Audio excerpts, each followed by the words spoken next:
Hello दोस्तों, स्वागत है आप सभी का आपके अपने यूट्यूब चैनल मैथ फील्ड 24 में। आज हम लोग एक बहुत महत्वपूर्ण टॉपिक कोण तथा उनके प्रकारों का विस्तृत अध्ययन करेंगे। तो अब आइए चलते हैं कि कोण क्या होता है और फिर कोण के प्रकार क्या होते हैं, इसके बारे में कुछ महत्वपूर्ण बिंदुओं को जानना अति आवश्यक है। तो सबसे पहले देखते हैं कि कोण होते क्या हैं, जो कि कल वाली क्लास में बताया गया था कि बिंदु किसे कहते हैं और रेखाएं किसे कहते हैं, रेखाखंड क्या है और फिर किरण क्या है। तो उन्हीं के आधार पर थोड़ा आगे बढ़ा जाएगा और यहाँ देखेंगे कि कोण किसे कहते हैं।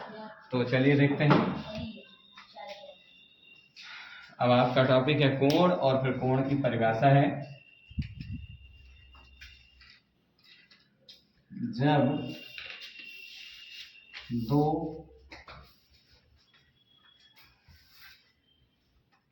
किरणें एक ही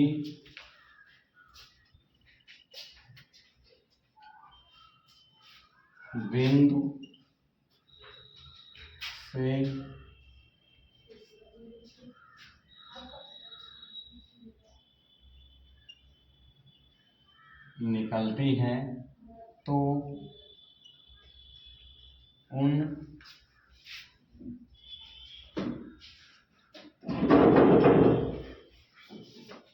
किरणों के बीच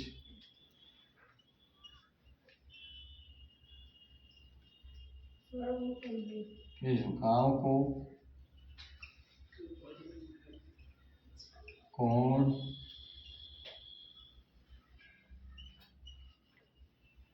कहते हैं। हाँ, तो चलिए दोस्तों देखते हैं कि कोण किसे कहते हैं। तो जब दो किरणें एक ही बिंदु से निकलती हैं तो उन किरणों के बीच के झुकाव को कोण कहते हैं। यहाँ पर केवल किरणें निकलेंगे तब भी कोण बनेगा, और जब दो किरणें एक बिंदु पर मिलती हैं तब भी कोण बनते हैं। तो चाहे हम लोग यहाँ लिखेंगे कि दो किरणें एक बिंदु से निकलती हैं, या जब दो किरणें एक ही बिंदु पर मिलती हैं तब भी कोण बनते हैं और निकलती हैं तब भी कोण बनते हैं। तो उन किरणों के बीच में जो झुकाव होगा, जैसे कि देखते हैं आपको एक बिंदु दिया गया है और यहाँ से आपको निकालनी है दो किरणें। अब जब दो किरणें एक बिंदु से निकल रही हैं, अब जब दो किरणें एक बिंदु से निकल रही हैं तो इन किरणों के बीच में जितना कुछ भी झुकाव होगा उसी झुकाव को हम लोग कोण कहेंगे। तो जैसे ये आपका क्या हो गया, कोण। दो किरणें किसी भी दिशा में निकल जाएं, बस वो एक बिंदु से निकलनी चाहिए।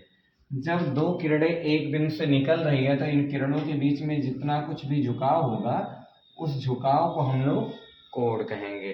तो ये भी आपका हो गया कोण और ये भी आपका हो गया कोण।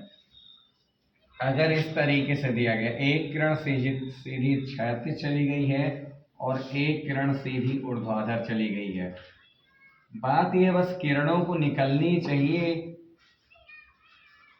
एक बिंदु से, और एक बिंदु से निकलने के बाद जो किरणों के बीच में झुकाव दिखेगा उसी झुकाव को हम लोग कहने वाले हैं कोण। तो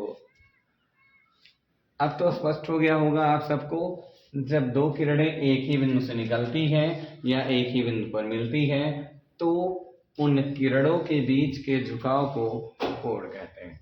अब आइए देखते हैं कि कोण कितने प्रकार के होते हैं और कौन कौन। तो देखना तो ये है कि बात आई अगर कोण की, तो कोण मुख्यतः 7 प्रकार के होते हैं। हाँ, देखिएगा कि कोण के प्रकार की बात करें। अब यहाँ देखेंगे एक बिंदु है, हम लोग इसको समझ ही रहे, ये एक बिंदु है जिसको हम लोग O मान लेते हैं, और यहाँ एक बिंदु है जिसको हम लोग A मान लेते हैं, और इस किरण के शीर्ष को B मान लेते हैं। तो अगर हम बात करें कि इस कोण का नाम क्या होगा, तो A से जाना है O पर, O से जाएंगे B पर, तब इन किरणों के बीच का झुकाव मिलेगा। अतः हम लोग इसे लिख सकते हैं कोण AOB, कोण AOB। जैसे यहाँ हम लोग इसे मान लो P मान लेते हैं, इसे O मान लेते हैं और इसे Q मान लेते हैं। तो इस कोण का नाम क्या होगा, POQ या फिर QOP। इस तरीके से हम अपने कोण को प्रदर्शित कर सकते हैं। जैसे यहाँ पर हो एक्स ओ, यहाँ ओ ही नहीं लिख सकते, जो मर्जी वो लिख सकते, कोई भी प्रतीक हो आप लिख सकते हैं, एक्स ओ वाई। तो हम लोगों का यहाँ कोड होगा यक्स ओ वाई। यक्स से गए ओ पर, ओ से गए वाई पर, तब जाकर आपको इस झुकाव का पता चलता है, जिसे हम कोड कहते हैं। अब चलिए देखते हैं कि कोड होते कितने प्रकार के हैं। तो कोड मुख्यतः 7 प्रकार के होते हैं। कोण मुख्यतः 7 प्रकार के होते हैं, जिसमें केवल एक एक कोण की बात की जाएगी। तो कोण मुख्यतः 7 प्रकार के होते हैं, और जब हम दो दो कोणों को एक साथ लेंगे तो वो भी अन्य प्रकार के कोण हो जाते हैं, जो भी बहुत महत्वपूर्ण होते हैं। तो अब चलिए देखते हैं कि कोण है क्या। तो कोण के प्रकार,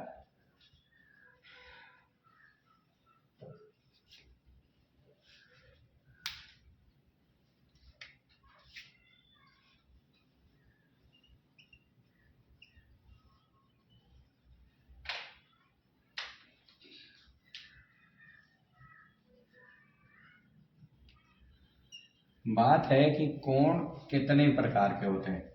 तो आप लिखेंगे कोण 7 प्रकार के होते हैं।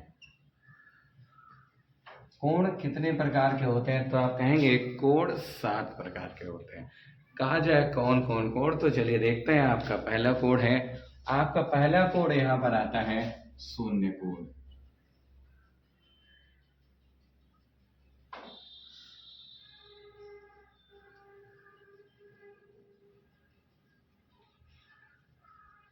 शून्य कोण। अब आप कहेंगे शून्य कोण किसे कहते हैं। ऐसे कोण जिनका मान 0 अंश होता है, अर्थात 0 डिग्री वाले कोण को हम लोग शून्य कोण कहते हैं। तो कह सकते हैं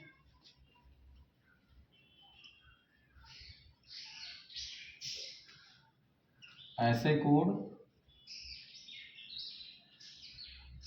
जिनका मान 0 अंश होता है।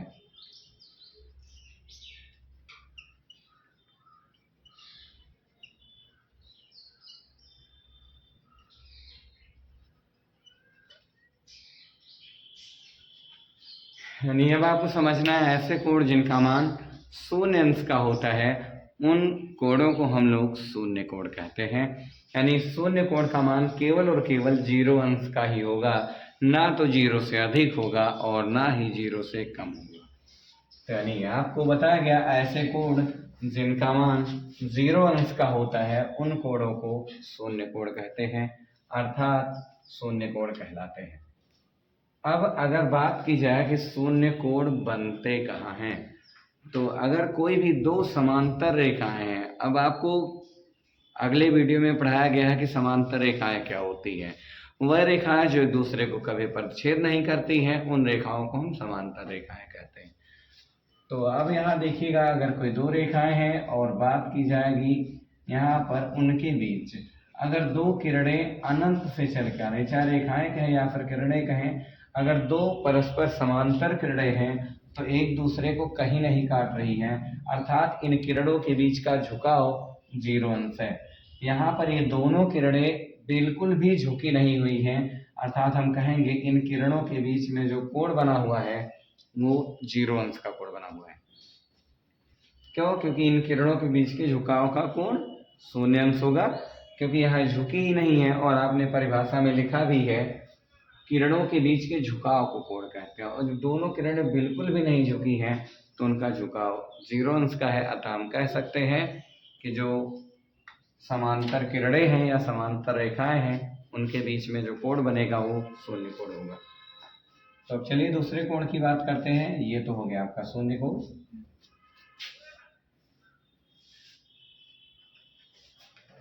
यहाँ इन दो किरणों के बीच में जो कोण बनेगा वो 0 अंश का बन जाएगा।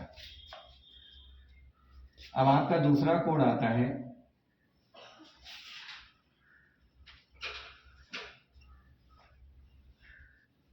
न्यून कोण। अब आपसे कोई पूछ सकता है कि न्यून कोण क्या होते हैं, अर्थात न्यून कोण किसे कहते हैं, तो आपको समझना होगा न्यून कोण है क्या। तो ऐसे कोण जिनका मान 0 अंश से अधिक होता है परंतु 90 अंश से कम होता है, उन कोणों को हम लोग न्यून कोण कहते हैं। तो यहाँ चलिए लिखते हैं, ऐसे कोण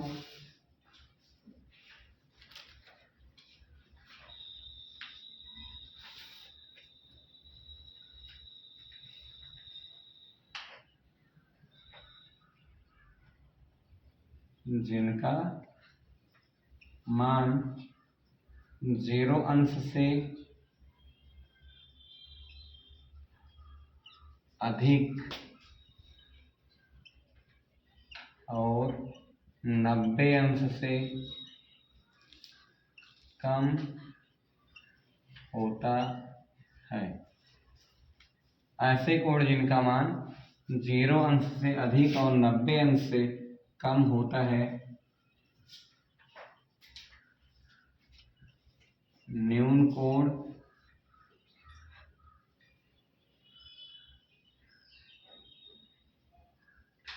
कहलाते हैं। यानी अब आप कह सकते हैं ऐसे कोण जिनका मान 0 अंश से अधिक होता है परंतु 90 अंश से छोटा होता है, उन कोणों को हम लोग न्यून कोण कहते हैं। जैसे अब अगर आपको दे दिया गया हो कि 30 अंश किसी भी कोण का मान दे दिया जाए,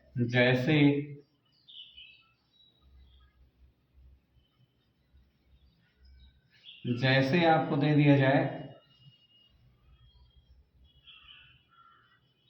30 अंश, तो जो आपका 30 अंश है वो 0 से तो बड़ा है लेकिन 90 अंश से छोटा है, इसलिए आप इस कोण को न्यून कोण कहेंगे।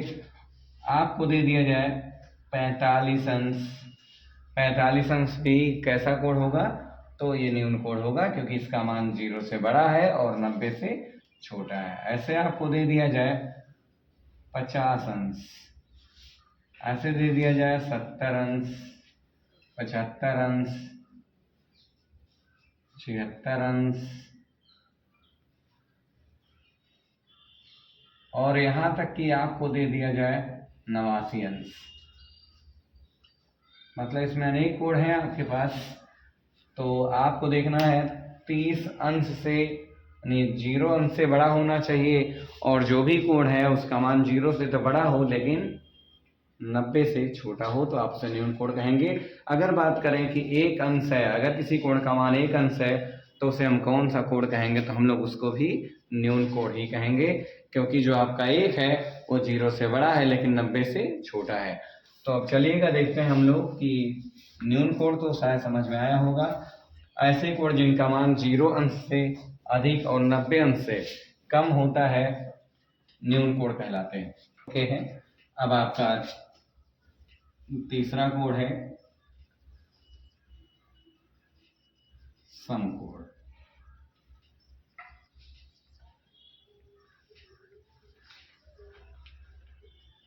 अब आपको ये जानना है कि समकोण किसे कहते हैं।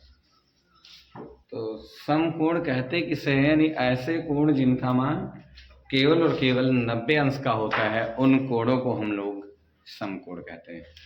यानी जिस कोण का मान 90 अंश का होता है उस कोण को हम लोग समकोण कहते हैं। आइए अब देखते हैं परिभाषा थोड़ी।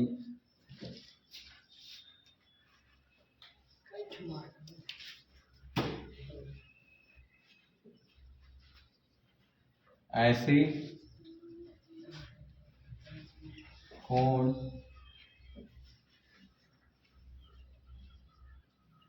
जिनका मान केवल 90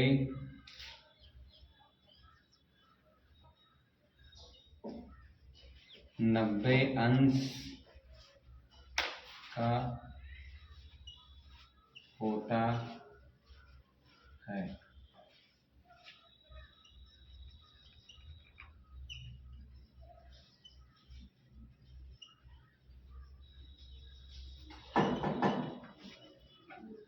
समकोण कहलाते हैं। हाँ तो देखिएगा दोस्तों, ऐसे कोड जिनका मान केवल और केवल 90 अंश का होता है, अर्थात ना 90 से कम और ना 90 से ज़्यादा, तो उन कोडों को हम लोग समकोड कहते हैं। अब चलो, समकोण के बाद आपका आता है चौथा कोड, और आपका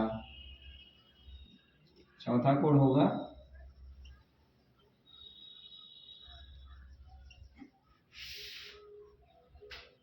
अधिक कोड। अब आपको देखना है कि आपका अधिक कोड क्या होता है। तो अब अधिक कोड जो होता है वो 90 से अधिक होता है और 180 से कम होता है। तो यहाँ आपको लिखना है ऐसे कोड जिनका मान 90 अंश से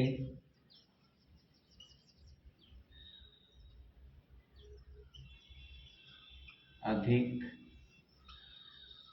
और 180 अंश से कम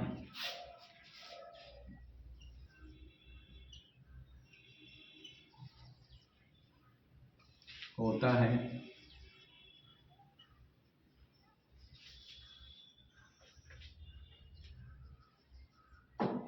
अधिक कोड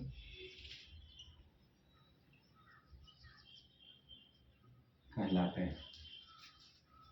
तो चलिए देखते हैं दोस्तों, ऐसे कोड जिनका मान 90 अंश से अधिक होता है और 180 अंश से कम, यानी 90 से अधिक और 180 से कम के कोडों को अधिक कोड कहते हैं। जैसे आपका 91 अंश हो गया, ये आपका अधिक कोड है।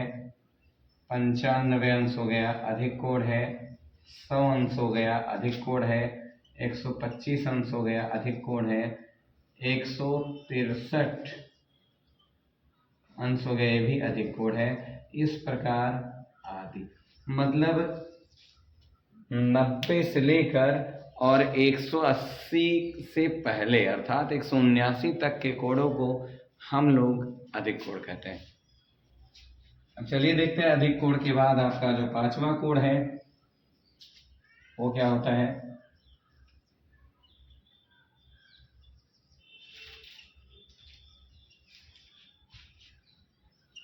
Ridge code.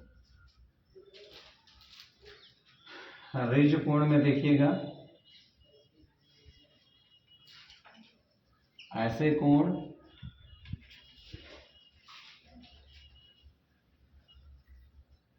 जिनका मान केवल 180 अंश का होता है।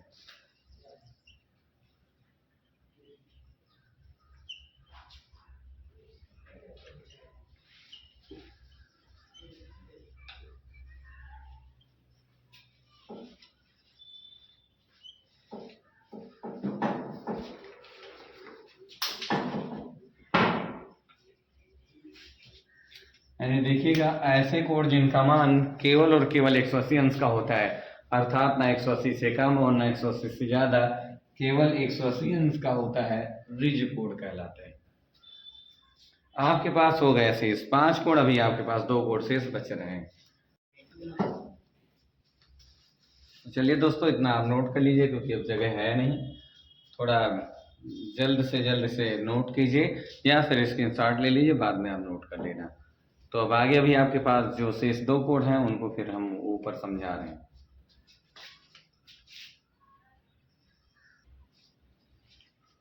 हाँ तो आइए दोस्तों, देखते हैं आपके पास जो शेष 2 कोड बचे थे उसको। तो आपका जो छठा कोड है वो आपका है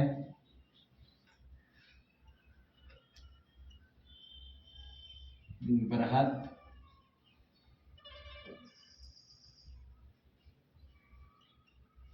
कोड। हाँ चलिए दोस्तों, हम सबको समझना है कि बृहत कोड क्या होता है। यानी ऐसे कोड जिनका मान 180 अंश से तो अधिक होता है लेकिन 360 अंश से कम होता है, उन कोडों को हम लोग बृहत कोड कहते हैं। तो अब आप इसको भी लिखेंगे, ऐसे कोण, ऐसे कोण जिनका मान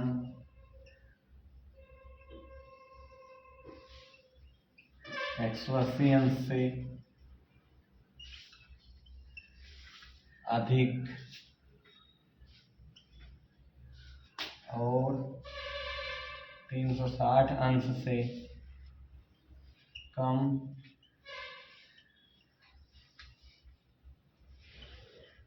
होता है।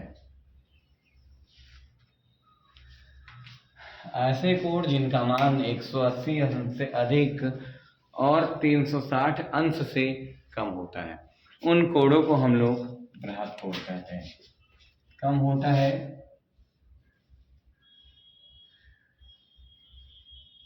बृहद कोण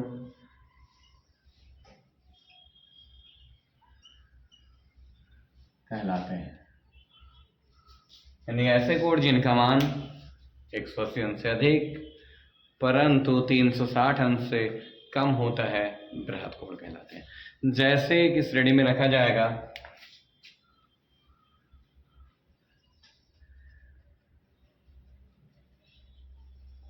181 अंश, जो आपका 181 अंश होगा वो कैसा कोण है? बृहद कोण है। जैसे में आप रखेंगे 181 अंश को, जैसे 181 अंश, फिर 185 अंश या फिर 200 अंश, 260 अंश, 300 अंश आदि। मतलब अभी बहुत से कोण हैं कि यानी 181, 185, उसके बाद है 200, 260 और 300। इनके बीच यानी 360 के पहले जितनी भी संख्याएं हैं और 180 के बाद में, यानी 180 और 180 और 360 अंश के बीच में जितनी भी संख्याएं हैं वो सब किसमें आती है? बृहद कोणों के अंतर्गत आती है। तो अब चलिए देखते हैं, बृहद कोण हो गया अब आपका। आशा करते हैं कि आपको समझ में आ गया होगा। अब चलिए फिर आपका अंतिम कोण बच रहा होता है जो आपका 7वां कोण होगा,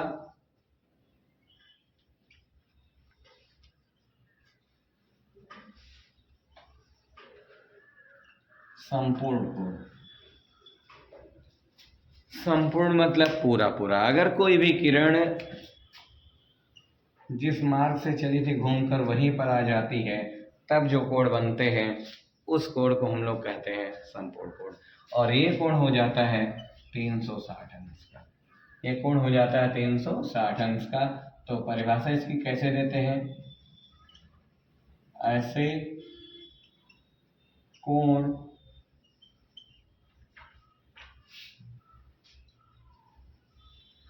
जिनका मान केवल 360 अंश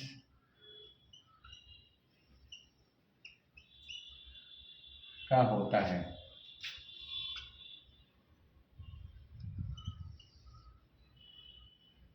संपूर्ण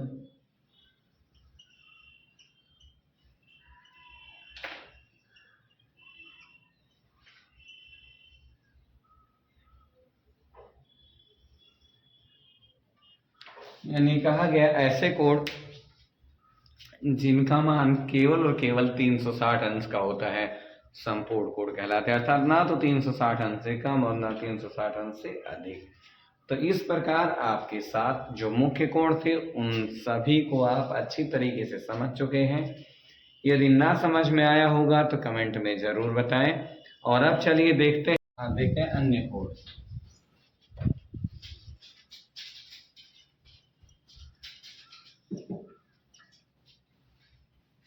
आपके सवालों में बहुत ज़्यादा योगदान होता है अन्य कोणों का, क्योंकि ये बहुत ही महत्वपूर्ण कोण होते हैं और ये कई प्रकार के हैं। उनका अध्ययन आप लोग अब कर सकते हैं।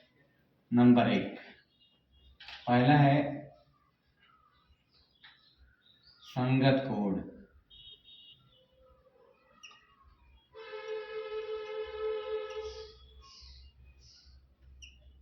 अब चलिएगा दोस्तों, देखते हैं कि ये संगत कोण होते क्या है। जब दो रेखाओं को, इसमें कम से कम दो कोण होंगे, कम से कम दो कोण होने चाहिए, तभी आपका बनेगा संगत कोण। तो अब आपको ध्यान में रखना है कि संगत कोण होते क्या है। तो ऐसे यानी जब दो रेखाओं को एक तिर्यक रेखा काट रही होती है, तो तिर्यक रेखा के एक ही दिशा में बने एक अंतः और एक बाह्य कोण को संगत कोण कहते हैं। तो चलिए देखते हैं इसकी परिभाषा क्या होगी। जब दो रेखाओं को एक तिर्यक रेखा काटती है,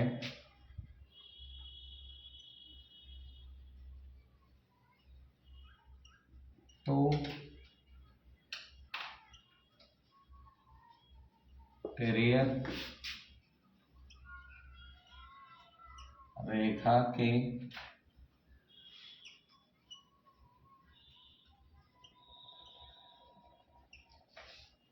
एक ही दिशा में बने एक अंतः और एक बाह्य कोण संगत कोण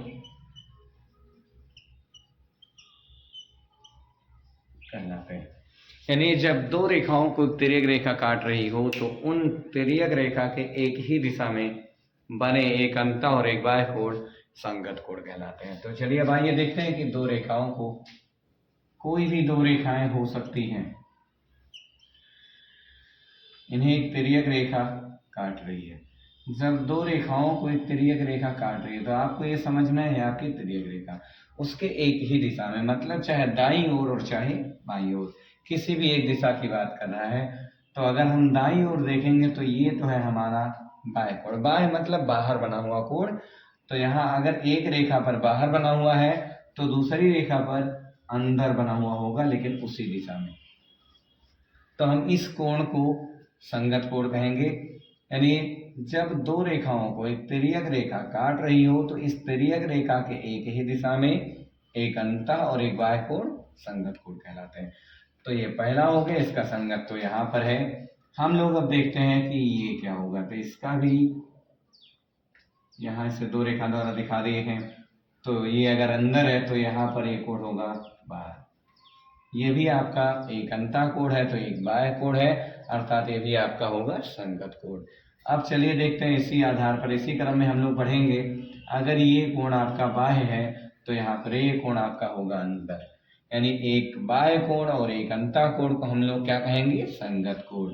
अब यहाँ देखते हैं, एक अंतः यहाँ बना हुआ है तो यहाँ कहाँ है, बाह्य। अगर एक अंतः है तो एक बाह्य होगा, अर्थात हम कह सकते हैं अगर कोई भी दो रेखाएं हैं जिन्हें एक तिर्यक रेखा काट रही है, तो उसमें चार संगत कोण होते हैं। कितने संगत कोण होते हैं, चार। दो एक दिशा में जबकि दो दूसरी दिशा में। तो अब आइए देखते हैं कि इनका कुछ सिद्धांत भी होता है। उनका सिद्धांत क्या है, नोट, यानी यदि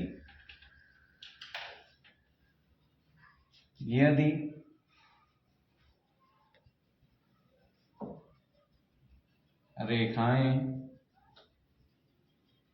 समांतर हों, तो यदि जो आपको दी गई रेखाएं हैं वो समांतर हों, तो जो तिर्यक रेखा कोण बनाएगी संगत कोण, वो आपके बराबर होंगे। तो कहा गया यदि रेखाएं समांतर हों तो संगत कोण बराबर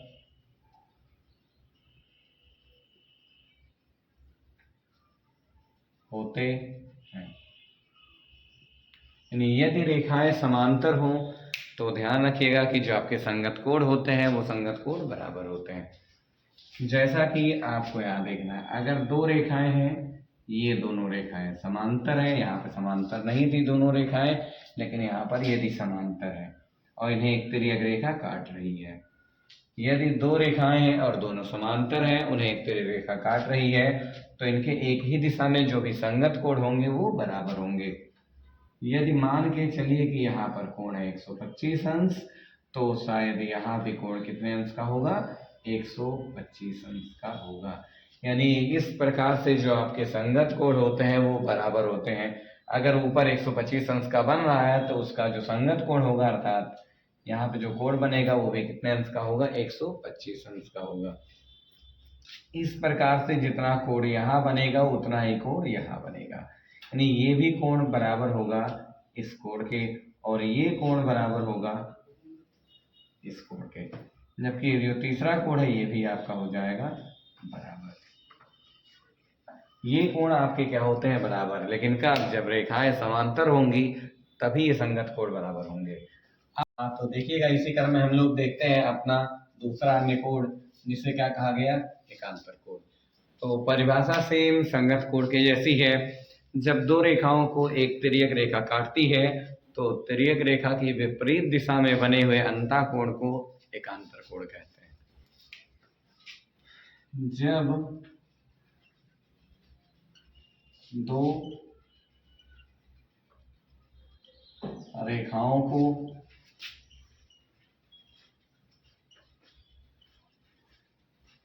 एक तिर्यक रेखा काटती है तो तिर्यक रेखा की विपरीत दिशा में बने अंतःकोण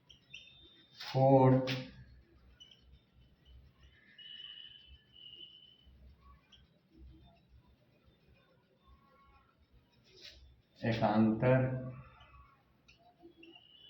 कोण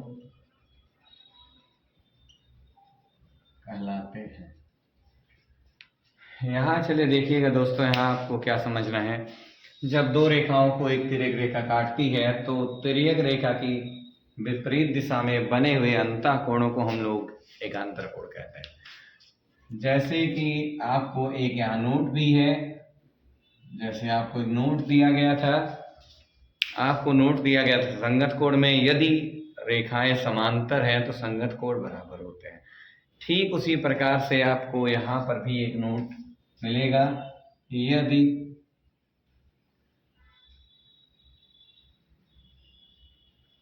रेखाएं समांतर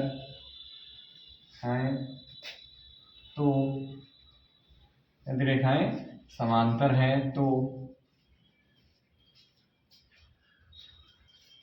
एकांतर कोण बराबर होंगे। यदि रेखाएं समांतर हैं तो एकांतर कोण बराबर होंगे। आपको समझना कि अगर रेखाएं समांतर है तो जो हमारे एकांतर कोण होते हैं वो बराबर होते हैं। तो पहले देखते हैं कि एकांतर कोण है क्या, तो एक ही उदाहरण में हम लोग समझ लेते हैं। जैसे कि आपको समांतर रेखाएं दिखा दी गई हैं, उन्हें एक तिर्यक रेखा काट रही है। जब दो रेखाओं को एक तिर्यक रेखा काट रही है तो उस तिर्यक रेखा की विपरीत दिशाओं में बने हुए अंतःकोण एकांतर कोण कहलाते हैं। अर्थात यहाँ पर अंतः मतलब इन दोनों रेखाओं के अंदर होना चाहिए, तो इन दोनों के अंदर, लेकिन एक तिर्यक के दाईं ओर तो दूसरा तिर्यक के बाईं ओर, एक पहली रेखा पर तो एक दूसरी रेखा पर। तो एक बन गया है ऊपर दाईं ओर पहली रेखा पर, तो एक बनेगा नीचे बाईं ओर दूसरी रेखा पर। तो इन कोणों को हम लोग कहेंगे एकांतर कोण और ये बराबर होंगे। यदि आपको ये दिया है 45 अंश तो ये भी 45 अंश होगा।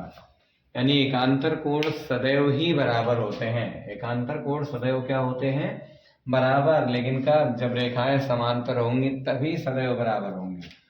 तो अब यहाँ पर एक कोण तो आपका हो गया 45-45, और जो शेष दूसरा अंतःकोण है यहाँ पर, तो ये बराबर होगा इस कोण के। तो यहाँ ये अंतःकोण होते हैं, अर्थात अगर दो रेखाएं हैं और उनके बीच पूछ लिया जाए कितने एकांतर कोण बनेंगे, तो आपको बताना है कि एकांतर कोणों की संख्या 2 होगी। एक ऊपर बाईं ओर तो नीचे दाईं ओर, एक ऊपर दाईं ओर तो नीचे बाईं ओर, ये आपके हैं एकांतर कोण। इसी क्रम में आपको तीसरे कोण को भी देखना है। तीसरा जो आपका कोण है बहुत महत्वपूर्ण कोण ये भी है, ये आपका है संलग्न कोण। अब देखिएगा दोस्तों, देखते हैं संलग्न कोण क्या होता है। इसमें भी क्या होता है, ऐसे यानी जब दो रेखाओं को, परिभाषा इसकी भी सेम ही है, जब दो रेखाओं को एक तिर्यक रेखा काटती है तो तिर्यक रेखा के एक ही दिशा में बने अंतःकोणों को संलग्न कोण कहते हैं। जब दो रेखाओं को एक तिर्यक रेखा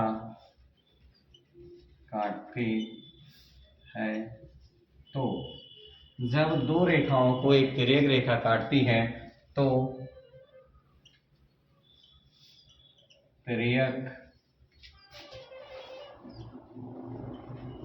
रेखा के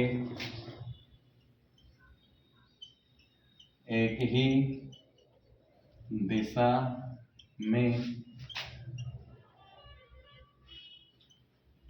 बने अंतःकोणों को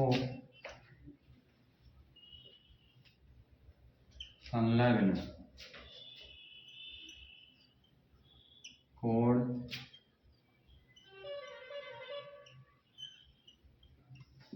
कहते हैं। नहीं, जब दो रेखाओं को एक तिर्यक रेखा काटती है तो तिर्यक रेखा के एक ही दिशा में बने अंतःकोण को संलग्न कोण कहते हैं।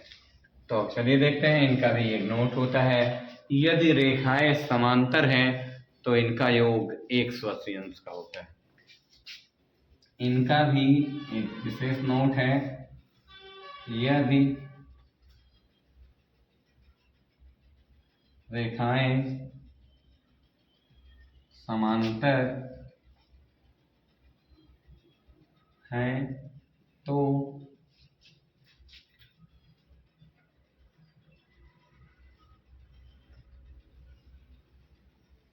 संलग्न कोणों का योग 180 अंश होता है। जैसे आपकी दो रेखाएं दे दी गई हैं और इन्हें एक तिर्यक रेखा काट रही है, तो अपनी परिभाषा के अनुसार आपको देखना है कि तिर्यक रेखा के एक ही दिशा में बने हुए अंतःकोणों को आप संलग्न कोण कहते हैं। और यही दो कोण आपके संलग्न कोण हो जाएंगे। तिर्यक रेखा के एक दिशा में इधर वाले संलग्न हैं, जबकि इधर वाले भी संलग्न होते हैं। तो अगर हम इन संलग्न यानी इन दोनों कोणों को जोड़ेंगे तो इन दोनों कोणों का योग 180 अंश होगा, और यदि हम इन दो कोणों को जोड़ेंगे तो इनका भी योग 180 अंश होगा। यानी संलग्न कोणों का जो योग होता है वो 180 अंश का होता है। तो अब चलिएगा इसी क्रम में आगे बढ़ते हैं और देखते हैं अपना चौथा कोण। चौथा कोण आपका होगा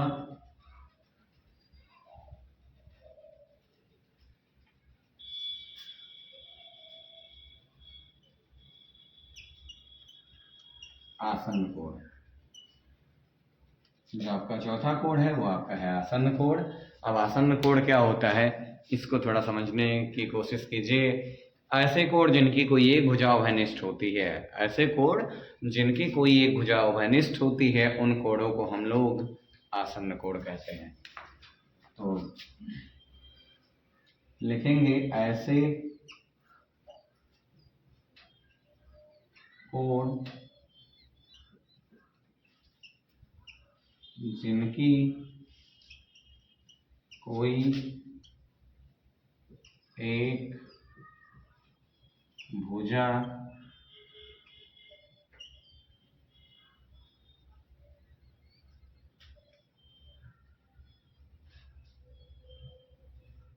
उभयनिष्ठ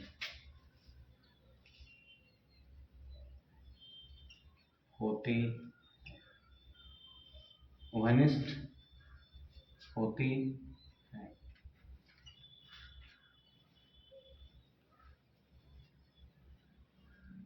आसन्न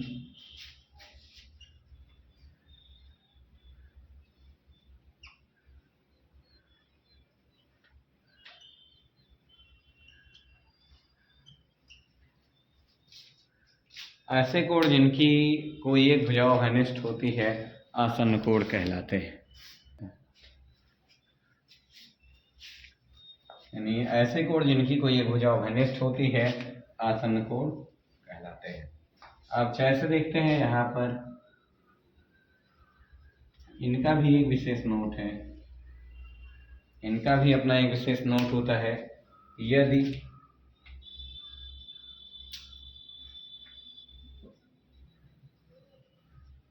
आसन्न कोण एक सीधी रेखा पर आसन्न कोण, यदि आसन्न कोण एक सीधी रेखा पर बने हो तो इनका योग 180 अंश होता है। यानी यदि आसन्न कोण एक सीधी रेखा पर बने हुए हों तो इनका योग 180 अंश का होता है। जैसे अब देखेंगे, एक आपकी सीधी रेखा है, इस पर बने हुए हैं। अब यहां पर आपको ये देखना है, इधर जो कोण बना हुआ है इसकी एक भुजा और इधर वाले कोण की एक भुजा उभयनिष्ठ है। इन दोनों कोणों की एक एक भुजाएं क्या है, उभयनिष्ठ है। अर्थात जो आपकी ये भुजा है वो इस कोण को भी बना रही है और यही भुजा इस कोण को भी बना रही है। इसलिए ये भुजा आपकी क्या है, उभयनिष्ठ। अर्थात जो दोनों कोणों में हो उस भुजा को हम कहेंगे उभयनिष्ठ भुजा, और इन कोणों को फिर कहेंगे आसन्न कोण। और इनका जो योग होगा, क्योंकि एक सीधी रेखा में बने हैं तो इनका योग होगा 180 अंश। तो अब दोस्तों एक काम कीजिए, इसको नोट कर लीजिए क्योंकि अब जगह थोड़ी कम है।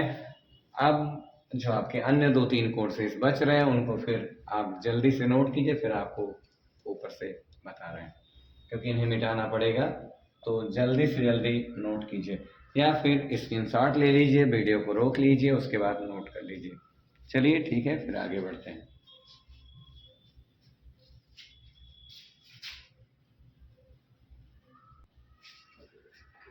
हाँ तो चलिए देखिए दोस्तों, आप लोगों ने नोट कर लिया होगा। अब आपको देखते हैं आपका अगला कोण, यानी 5वां कोण।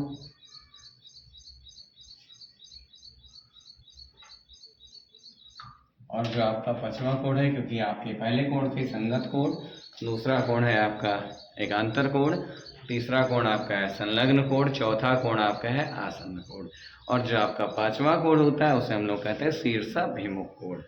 अब ये देखते हैं शीर्षाभिमुख कोण क्या होता है।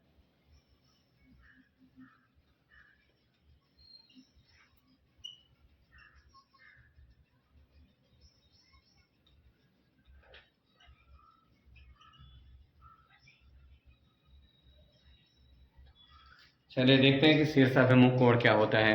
इसमें होता क्या है, जब दो रेखाएं एक दूसरे को प्रतिच्छेद करती हैं तो प्रतिच्छेद बिंदु पर जो सम्मुख कोण बनते हैं उन सम्मुख कोणों को हम लोग शीर्षाभिमुख कोण कहते हैं। अब परिच्छेद बिंदु क्या होता है, हमने कल के वीडियो में आपको बता दिया है, उस वीडियो को आप पुनः देख सकते हैं। अब यहाँ देखिएगा, आपको परिभाषा लिखनी है। जब दो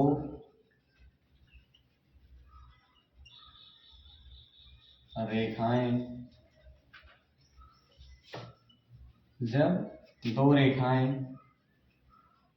एक दूसरे को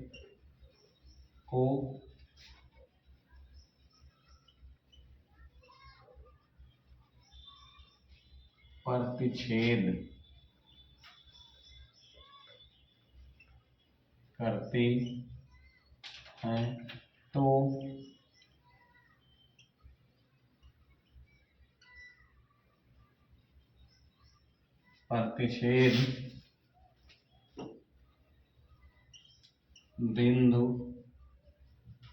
पर बने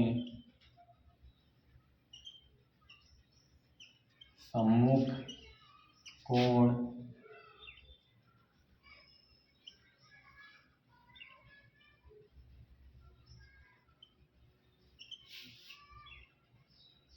शीर्षाभिमुख कोण कहलाते हैं। यानी अब देखिएगा दोस्तों, यहाँ पर आपको दे दिया गया है, जब दो रेखाएं एक दूसरे को प्रतिच्छेद करती है तो प्रतिच्छेद बिंदु पर बने हुए सम्मुख कोण शीर्षाभिमुख कोण कहलाते हैं। और इनकी भी एक बहुत बड़ी विशेषता होती है कि ये सदैव बराबर होते हैं। चाहे रेखाएं समांतर हों, समांतर रहेंगी तो काटेंगे नहीं, क्योंकि रेखाओं को काटना पड़ेगा, तो ये समांतर नहीं हो सकती है। तो अब अगर दो रेखाएं एक दूसरे को काट रही हैं तो इन पर जो भी शीर्षाभिमुख कोण बनेंगे वो सदैव बराबर होंगे, स्थिति कोई भी हो। यहाँ पर आपको इनका नोट लिख लेना है। ये सदैव बराबर होते हैं, ये सदैव बराबर होते हैं। तो अब चलिएगा देखते हैं कि इनकी आकृतियां कैसे होती है और कैसे बनेंगी। मान लीजिए एक रेखा ये थी और एक ये है दूसरी रेखा, ये किसी भी दिशा में आए और कहीं से भी ये काट सकती है। अगर ये रेखाएं एक दूसरे को किसी बिंदु पर काट रही है तो ये जिस बिंदु पर काटती है उस बिंदु को हम लोग प्रतिच्छेद बिंदु कहते हैं, और प्रतिच्छेद बिंदु पर बने हुए सम्मुख कोण शीर्षाभिमुख कोण कहलाते हैं। ये कोण इसका शीर्षाभिमुख है, यानी अब देख सकते हैं ये दोनों कोण आपस में शीर्षाभिमुख है और ये दोनों कोण आपस में शीर्षाभिमुख है। अगर ये 125 अंश का होगा तो ये भी 125 अंश का होगा। अब अगर ये मान लो 35 अंश का, तो 35 का मतलब आमने सामने के कोण क्या होंगे, सदैव ही बराबर होंगे। अब आपका छठवां कोण है,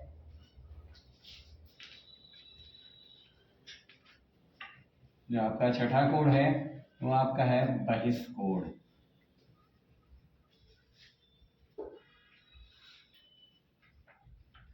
अब देखिएगा बहिष्कोण किसे कहते हैं। बहिष्कोण जो होता है किसी त्रिभुज की भुजा को बढ़ाने के बाद बनता है। तो किसी त्रिभुज की एक भुजा को बढ़ाने पर जो बाह्य कोण बनेगा उस बाह्य कोण को हम लोग क्या कहेंगे, बहिष्कोण कहेंगे। तो परिभाषा, जब किसी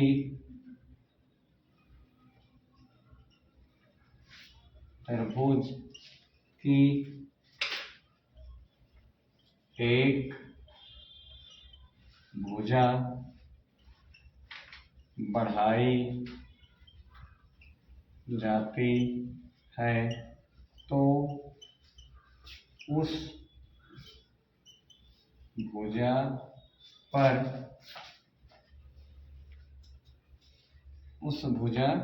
पर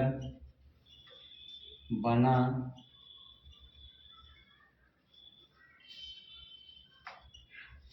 बाह्य कोण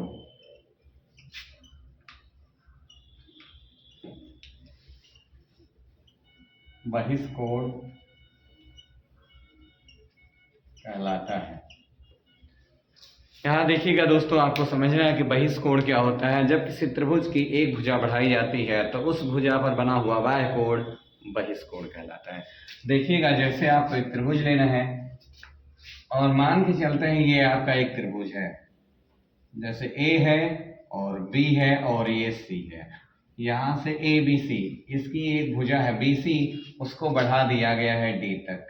जब आप किसी भी त्रिभुज की एक भुजा को, किसी भी एक भुजा को यदि आप बढ़ा देते हैं तो उस भुजा पर जो बाह्य कोण बनता है उसी बाह्य कोण को हम लोग कहते हैं बहिष्कोण। उस बाह्य कोण को हम लोग क्या कहते हैं? बहिष्कोण। और बहिष्कोण का भी एक अपना गुण है। यहाँ इसमें क्या नोट होगा, गुण होगा कि जो आपका बहिष्कोण है जिस भी बिंदु पर बना हुआ है उसको छोड़कर जो आपके पास अन्य दो शीर्ष बचे हुए हैं, एक शीर्ष पर बना हुआ जो आपका बहिष्कोण होता है वो अन्य दो शीर्षों पर बने हुए अंतःकोणों के योग के बराबर होता है। अन्य दो अंतःकोण जो आपके हैं उन दोनों कोणों का जो योग होगा वो बहिष्कोण के बराबर होगा। तो अब आपको यहाँ पर जो बहिष्कोण मिला है उसका नाम क्या है? ए से जाओ सी पर और सी से जाओ डी पर। जो ए सी डी होगा वो अन्य दो कोण कौन कौन? एक तो ये और एक बी, अन्य दो कोणों ए और बी के योग के बराबर होगा। अब इसके बाद आपका आता है सातवां कोण, जिसे आप कहते हैं कोटि पूरक कोण।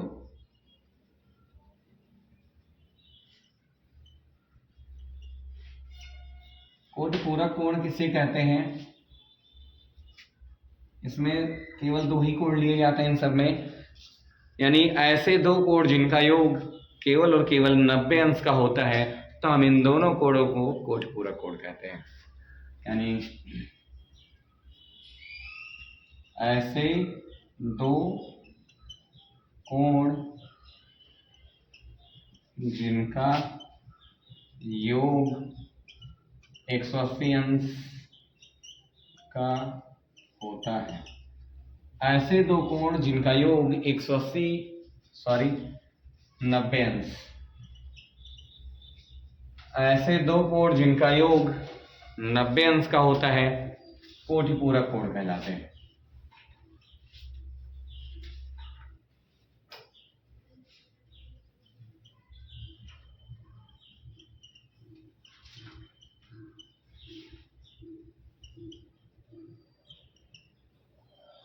कोटि पूरक कोण कहलाते हैं, यानी ऐसे दो कोण जिनका योग केवल और केवल 90 अंश का होता है उन कोणों को हम क्या कहते हैं? कोटि पूरक कोण कहते हैं। जैसे आपको कह दिया जाए 50 अंश, तो 50 अंश का कोटि पूरक कितना होगा? तो 50 में हम क्या जोड़ दें कि 90 हो जाए? तो हम लोग 50 में अगर 40 जोड़ देंगे तो 90 हो जाएगा। तो हम कह सकते हैं 50 अंश का कोटि पूरक कोण 40 अंश होता है। तो यहाँ पर इसका कोटि पूरक कोण निकालने का नियम भी है या सूत्र भी है। हम लोग यहाँ लिख सकते हैं कोण प्लस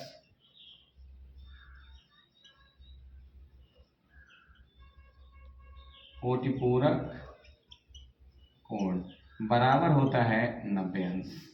ये आपका सूत्र है कोटि पूरक कोण ज्ञात करने का।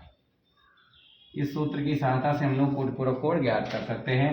अगर हमें दिया गया है 40 अंश तो इधर प्लस, उधर जाएगा तो माइनस। 90 में से अगर हम 40 घटा देंगे तो क्या आएगा? आपका 50 अंश आएगा। तो हम कह सकते हैं 40 अंश का कोटि पूरक कोण 50 अंश का होता है। तो आपकी बार, हाँ एक बात और यहाँ पर, अगर केवल पूरक कोण लिखा हुआ है तब भी आपको समझना है कि पूरक का मतलब ही होता है कोटि पूरक। अगर केवल पूरक कहा जाएगा तो भी क्या होगा? कोटि पूरक ही होगा। तो अब देखते हैं आपका अगला और अंतिम कोण है 8वां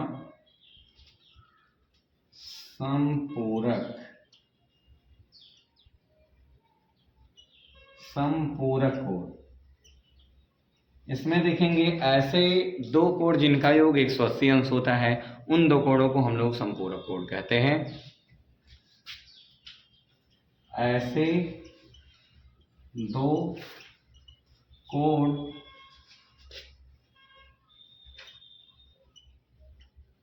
जिनका योग 180 अंश का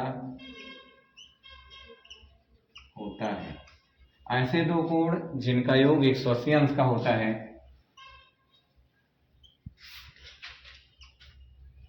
संपूरक कोण कहलाते हैं। संपूरक कोण कहलाते हैं। इसका भी आपको याद रखना, मान लो अगर कह दिया जाए 50 अंश का संपूरक कितना होगा, तो याद रहे हम लोग 50 में कितना जोड़ दें कि 180 अंश हो जाए। तो 50 में अगर हम लोग 130 अंश जोड़ देंगे तो हो जाएगा 180 अंश। अतः हम कह सकते हैं 50 अंश का जो संपूरक कोण है उसका मान होगा 130 अंश। नीचे इसका भी सूत्र है, कोण प्लस संपूरक कोण बराबर होता है 180 अंश।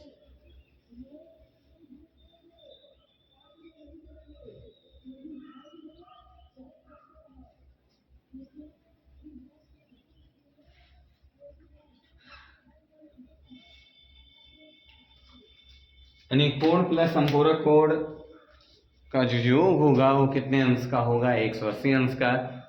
तो दोस्तों आज आपका था टॉपिक कोण और उसके प्रकार, जिसको विस्तृत रूप से बताया गया है। इसका वर्णन बहुत विस्तार रूप से किया गया है और आशा करते हैं आपको वीडियो समझ में आया होगा। और यदि नहीं समझ में आया होगा तो आप कमेंट ज़रूर कीजिएगा, कोशिश की जाएगी कि आपको अवश्य समझ में आए। इसी के साथ यदि वीडियो आपको समझ में आया होगा, पसंद आया होगा तो आप लाइक कीजिए, सब्सक्राइब कीजिए और शेयर कीजिए। इसी के साथ आज की वीडियो यहीं समाप्त की जा रही है। आपका दिन शुभ हो।